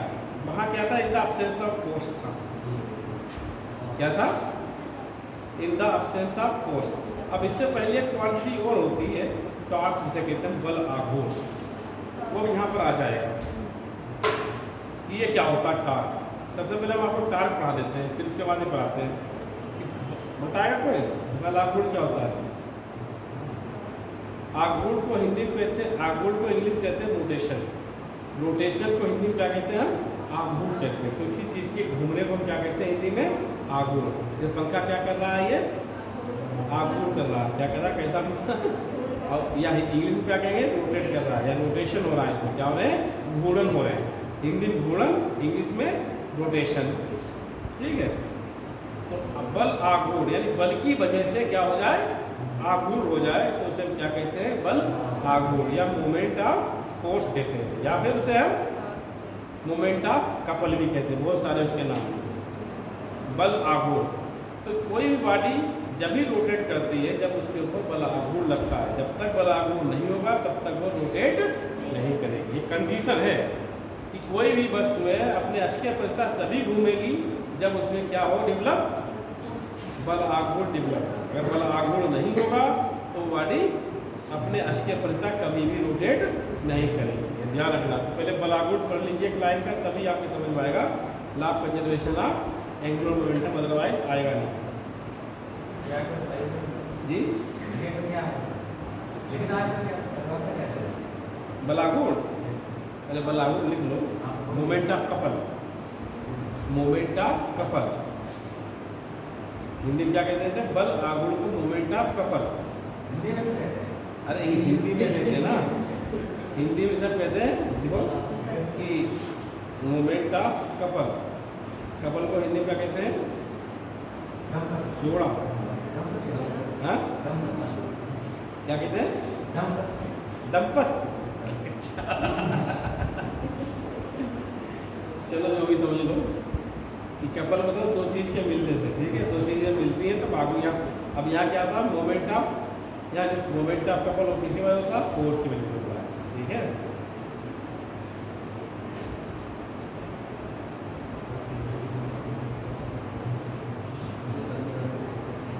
समय कितना बचा है बताओ? 10 मिनट में हो जाएगा। देखो क्या होता है, मोमेंट ऑफ कपल को देख लो पहले बात की बात।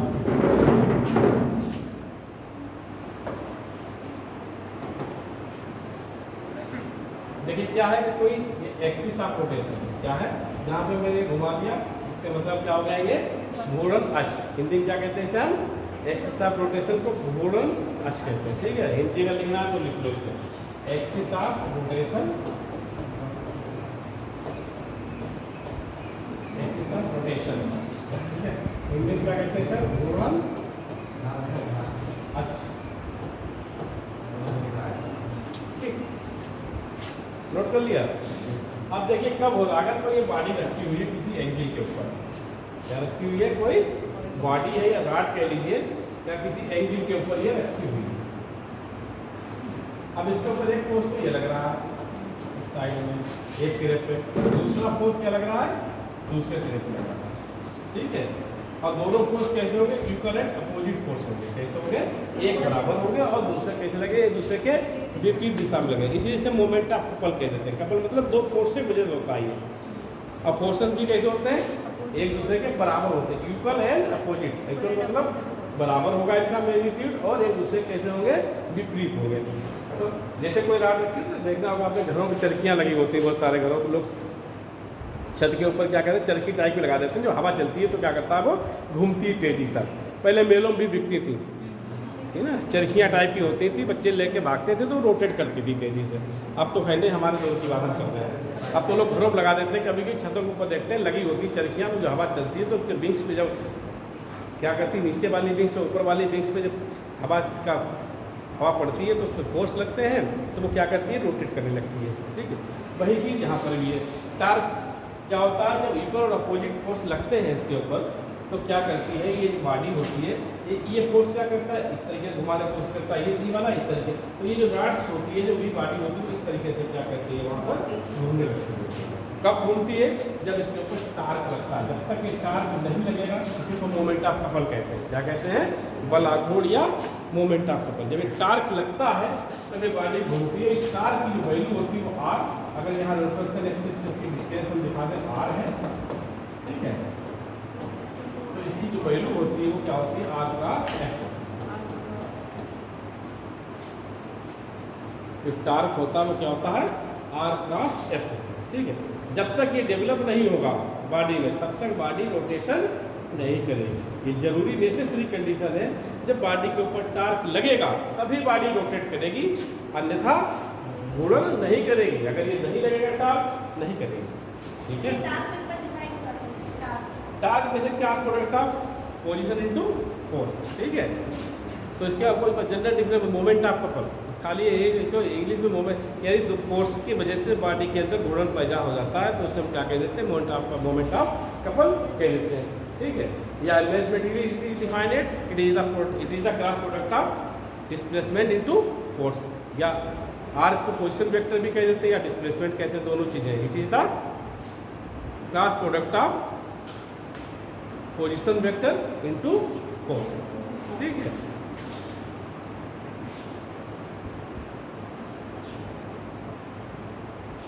अब इसे देखिए, अब इसकी वैल्यू भी डिपेंड करेगी। लिख लिया सबने, तो आर क्या है यहाँ पर, पोजीशन वेक्टर या डिस्प्लेसमेंट भी कह देते हैं, इसको बताया था मैंने। एफ क्या है, फोर्स है, तो पढ़ चुके सब लोग। तो अगर इसे हम फोर्स दें तो क्या मिलेगा हमें, r f sine theta n.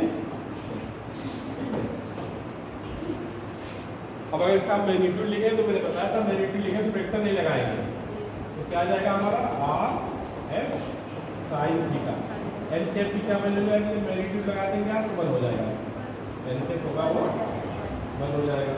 अब टार्क, अब फिर वही बात आई, थीटा की वैल्यू के ऊपर ही डिपेंड करेगा हमारा टार्क। जो बल आघूर्ण होगा तो किसके ऊपर डिपेंड करेगा, थीटा के ऊपर। अगर थीटा हम 0 ले लेंगे तो बल आघूर्ण क्या होगा, 0 हो जाएगा। अगर बल आघूर्ण 0 हो जाएगा तो एंगुलर मोमेंटम नहीं होगा।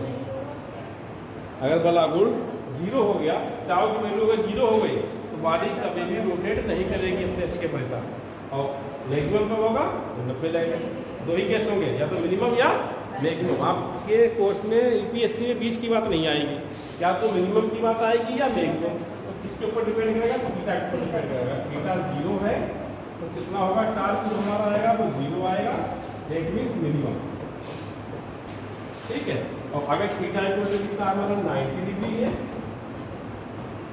तो टार्क कितना आ जाएगा हमारा, मैक्सिमम आ जाएगा। टाउ क्या हो जाएगा, या मैक्सिमम भी लिख सकते हैं, यहाँ पर भी लिख सकते हैं टाउ मैक्स, या टाउ मिनिमम यहाँ लिख सकते हैं, बदलेंगे तो कितना आ जाएगा, मैक्सिमम जो होगा तो साइन 90 पर कितनी हो जाएगी हमारी ऊपर, तो क्या मिलेगा, सिंपली आर एक्स मिल जाएगा।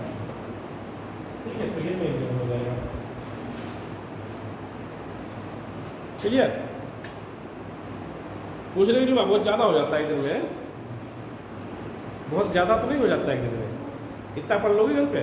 मतलब यहाँ मतलब नहीं, मेन तो आपको घर पे पढ़ना है, यहाँ तो सिर्फ आपको हिंट दे रहे हैं, हम एक आइडिया दे रहे हैं, चीज़ें हैं ये। मैंने आपको बुक बताई थी, कौन सी, NCERT की ले लीजिए घर पे, चाहे हिंदी में ले लीजिए चाहे इंग्लिश में ले लीजिए, उसे पढ़िए, उसी का सब है ये जो भी बताया जा रहा है आपको। हाँ जी, हाँ हिंदी में भी तो आती है शायद NCERT, या नहीं आती, हाँ तो उसे पढ़िए। और जहाँ फंस जाओ, जहाँ पे मान लैंग्वेज ना समझो, उसे नोट कर लो, हमसे पूछ लो, तरीका यही है। देखिए आप घर पे अपने आप से पढ़िए, जहाँ पर फंस जाए उसे हमसे एक्सप्लेन करवा लो, क्योंकि ऐसा तो नहीं एक बार पढ़ लेंगे आप सब समझ लेंगे। एक बार में अगर आप 20% या 25% भी समझ रहे तो समझे वो समझ लिया। पढ़ाई में हमेशा होता है कि एक बार पढ़ा तो कुछ समझ में आया, दोबारा पढ़ा तो फिर कुछ समझ, जितनी बार पढ़ोगे उतनी बार कुछ ना कुछ आपको नया मिलेगा। ऐसा नहीं होता कि 2 बार पढ़ लिया तो हम सब सीख गए। जी बेटा, अब देखिए अगर पहले तो 9th वाली पढ़ लो, 9th वाली समझ में आने लगे तो फिर 11th तो 12th पढ़ लो, क्योंकि 11th 12th समझने के लिए पहले 9th 10th समझना बहुत ज़रूरी है। सिलेबस में बेसिकली जो आपने हमने देखा है वो सिंपल टाइप की चीज़ें हैं, बस खाली एक तरीके से डिफिनीशंस हैं और उनका कंसेप्ट है। कंसेप्चुअल यानी डिफिनीशन एंड फार्मूला बहुत ज़्यादा नहीं है, कोई डेरिवेशन टाइप की चीज़ें नहीं है आपके यहाँ पर कि आपको ड्राइव पर आ जाए 3 पेज का डेरिवेशन है, उससे कोई लेना देना नहीं है। यहाँ पे क्या है, सिर्फ चीज़ क्या है आपको मैंने बताया था क्या है, कैसे है और इसके क्या फ़ायदे हैं या क्या नुकसान है, इतना ही आपके सिलेबस में। मैथमेटिकल में तो छोटी छोटी चीज़ें हैं, जहाँ पर फार्मूला आ जाएगा तो फार्मूला बता दिया जाएगा, उसके आगे बहुत ज़्यादा नहीं है आपको, डेरिवेशन या प्रूफ नहीं आपके लिए है, ठीक है। बस इतनी चीज़ें आप कहीं आ गया कि टाउ में जो कितना होगा, कब होगा, जब एंगल वैल्यू कितनी होगी 90, और जब टाउ 0 मिनिमम कब होगा, जब एंगल कितना हो जाएगा 0, जब 0 होगा तो लगेगा ही नहीं, ठीक है। अब अगली हेडिंग इतना अगर आपके समझ में आ गया तो अगली हेडिंग वही law of conservation of angular momentum, क्योंकि जब तक ये नहीं पता होगा तब तक एंगुलर मोमेंटम आपके समझ में नहीं आएगा, तो इसलिए बीच में टार्क भी बताना जरूरी था बोला को। समय कितना है, अच्छा है कुछ टाइम अच्छा, चलिए अब कल बात करेंगे, हम भी कहें बहुत खड़े होना मुश्किल है। अब कल अगर लेक्चर हुआ तो ठीक है, वरना फिर देखते हैं अगर इसी हफ्ते कोई दूसरा मिल जाएगा तो बता दिया जाएगा, वो सब कुछ बता देगा, लेकिन किताब जरूर ले लीजिए।